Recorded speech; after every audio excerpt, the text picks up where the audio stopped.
For over 11 centuries, Islamic artists and architectural designers have developed extraordinary skills to produce many amazing forms of decoration.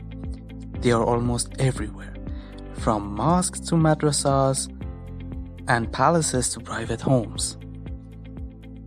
If one is looking for beauty of design, with such regions of 11 or 13 fold symmetry, then the ancient Islamic designs win hands down. My name is Samuratzadeh, and in this video I'm going to talk about 3D Aperiodic Tiling tiles. So without further ado, let's jump right into it. There are certain steps that we need to follow in order to reach our goal. The first one is Aperiodic Tiling.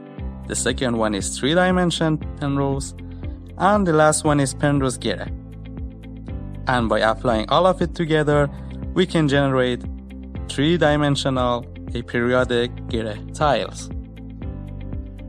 Let's demonstrate our method step by step. Now, what is aperiodic tiling? A regular tiling is a tiling of the plane consisting of multiple copies of a single regular polygon, meeting edge to edge. There are only 3 shapes that can form such a regular tessellation. First one is square. Square with horizontal axis and vertical axis. Equilateral triangle with horizontal axis and 60-degree diagonal axis.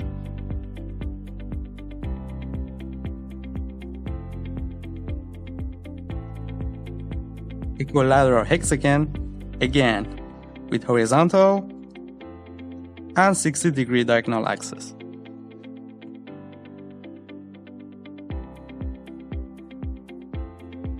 How about pentagon tessellation? There's a problem here.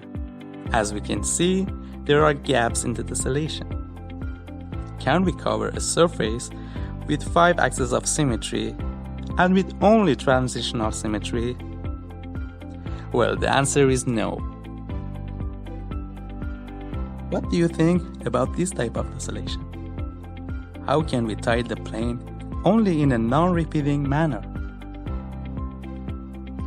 The answer that we are looking for is aperiodic tiling.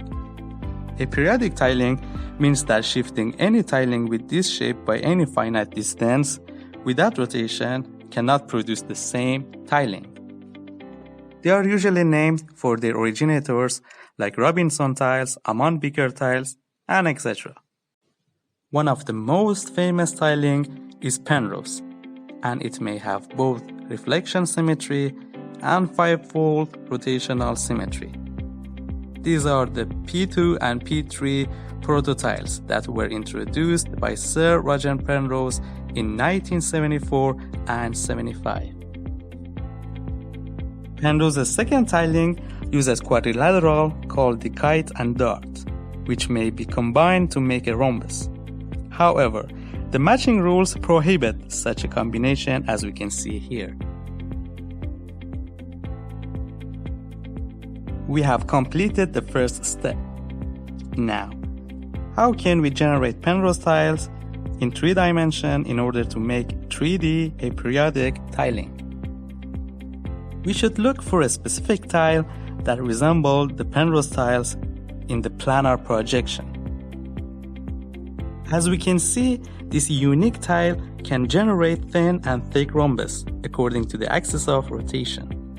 It is called golden rhombus because the ratio of the long diameter to the short diameter is the golden number, which is the golden ratio.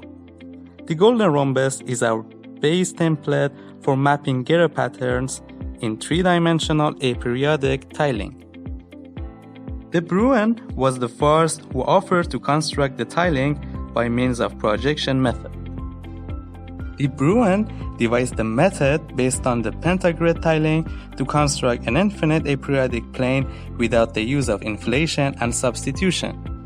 This technique had very striking results, which one of them states that by raising the vertices of the thin and thick rhombi in 3 dimensions, all of the rhombi can be forced to be congruent and results in 3D Penrose tiling. The colleague of De Bruin, Weringa, marked that two-dimensional Penrose tiling will have look of three-dimensional lattice, which consisted of the same rhombi with different orientation. The golden rhombus is our base template for mapping Girih pattern in three-dimensional aperiodic tiling. Now the question is how to fill golden rhombus with Girih tiles appropriately. J. Bonner established this method based on the Hankin method and investigated different methodologies for reaching the optimal way to create Girih patterns. Consequently, we are using his method to create our designs in P2 and P3 sets of tiles.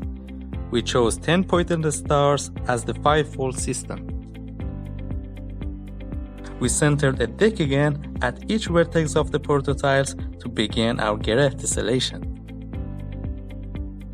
The scale factor between rhombi and the side of the Girih tiles define the polygonal arrangement for populating the rhombi.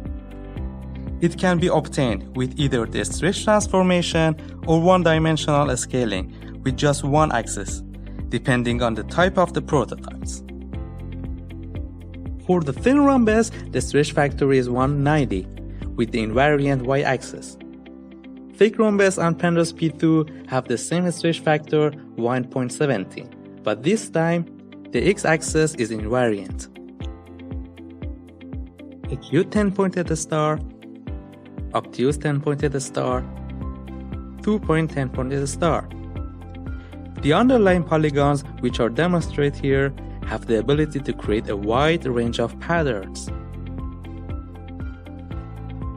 Now, let's have fun with 3D aperiodic Girih tiles. Hope you like it.